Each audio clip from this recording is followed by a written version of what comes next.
इसी समय की बात है, मगध राज्य में एक बड़ा व्यापारी था जिसका नाम वासुदेव था। वो बहुत धनवान था, उसके पास आलीशान महल, अनगिनत सोने चांदी के आभूषण और विशाल व्यापारिक जहाज थे जो दूर दूर के देशों तक जाते थे। लेकिन जितना अधिक धन बढ़ता गया उतनी ही उसकी लालसा बढ़ती गई। उसे हमेशा ये डर रहता कि कहीं उसका धन नष्ट न हो जाए। वासुदेव के पास सब कुछ था, लेकिन फिर भी वह चैन से सो नहीं पाता था। उसे हमेशा चिंता लगी रहती थी कि कोई उसका धन चुरा न ले, व्यापार में घाटा न हो जाए या कोई प्राकृतिक आपदा उसका सब कुछ नष्ट न कर दे। वह दिन रात इसी सोच में डूबा रहता और शांति से जीने का एक भी दिन उसे नसीब न होता। भाग 2, संत का आगमन। एक दिन वासुदेव ने सुना कि उसके नगर में एक महान संत आए हैं, जिनका नाम संत ऋषिराज था। कहा जाता था कि वे जो भी व्यक्ति से मिलते, उसका जीवन बदल जाता। वासुदेव को लगा कि शायद ये संत उसे उसकी चिंता से मुक्त कर सकते हैं। अगली सुबह वासुदेव संत ऋषिराज के आश्रम पहुंचा। वहां उसने देखा कि संत एक पुराने वृक्ष के नीचे बैठे थे और उनके चेहरे पर अपार शांति थी। उनके पास कई लोग बैठे थे और वे सब ध्यान से उनकी बातें सुन रहे थे। वासुदेव भी उनके पास गया और प्रणाम करके बोला, गुरुदेव, मेरे पास अपार धन संपत्ति है, पर फिर भी मैं हर समय चिंतित रहता हूँ। मैं दिन रात धन के बारे में ही सोचता रहता हूँ और मुझे शांति नहीं मिलती। कृपया मेरी सहायता करें। संत ऋषिराज मुस्कुराए और बोले, वत्स, तुमने कभी सोचा है कि जो धन तुमने अर्जित किया है वो वास्तव में तुम्हारा है भी या नहीं? वासुदेव चौंक गया। उसने कहा, गुरुदेव, ये प्रश्न तो बहुत विचित्र है। ये धन मेरा ही तो है, मैंने इसे परिश्रम से कमाया है।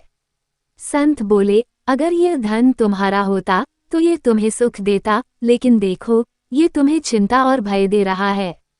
इसका अर्थ यह है कि धन तुम्हारा स्वामी बन चुका है और तुम उसके दास बन गए हो। भाग 3, सत्य का बोध।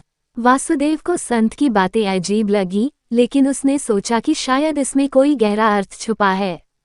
संत ने फिर कहा, अच्छा, तुम मुझे बताओ, जब तुम इस संसार से चले जाओगे तो क्या ये धन तुम्हारे साथ जाएगा?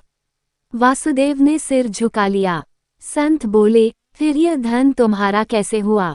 ये तो बस तुम्हारे पास कुछ समय के लिए आया है। जैसे नदी का पानी बहता रहता है, वैसे ही धन भी आता जाता रहता है। जो चीज स्थायी नहीं है, उससे इतनी मोह क्यों? वासुदेव के मन में हलचल मच गई। वह सोचने लगा कि अब तक उसने अपना पूरा जीवन सिर्फ धन कमाने में ही क्यों लगा दिया। लेकिन फिर उसने पूछा, गुरुदेव, यदि धन से मोह रखना गलत है तो फिर जीवन में क्या करना चाहिए? संत मुस्कुराए और बोले, धन आवश्यक है, लेकिन उसे सेवा और परोपकार के लिए प्रयोग करो। जब तुम अपने धन को दूसरों की भलाई में लगाओगे, तब तुम्हें सच्ची शांति मिलेगी। जिस धन से अहंकार और भय उत्पन्न हो, वो व्यर्थ है, लेकिन जिस धन से प्रेम और सेवा बढ़े, वही सच्ची संपत्ति है। भाग 4, परिवर्तन की राह। वासुदेव को संत की बातें समझ में आने लगीं। उसने निश्चय किया कि अब वह अपने धन का उपयोग केवल अपने लिए नहीं करेगा, बल्कि जरूरतमंदों की सहायता करेगा।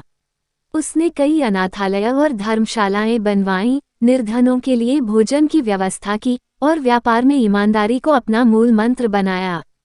धीरे धीरे उसने अनुभव किया कि अब उसकी रातों की नींद लौट आई थी। अब वह चिंता और भय से मुक्त हो चुका था, क्योंकि उसे यह समझ में आ गया था कि असली संपत्ति दयालुता, सेवा और संतोष में है। भाग 5, सच्ची संपत्ति। कुछ वर्षों बाद वासुदेव एक दिन फिर संत ऋषिराज के पास पहुंचा और उनके चरणों में गिरकर बोला, गुरुदेव, आपने मेरी आंखें खोल दी। अब मुझे समझ में आ गया है कि सच्चा सुख और सच्ची संपत्ति केवल प्रेम, सेवा और संतोष में है। संत ऋषिराज ने मुस्कुराकर कहा, वत्स, ये संसार एक प्रवाह है।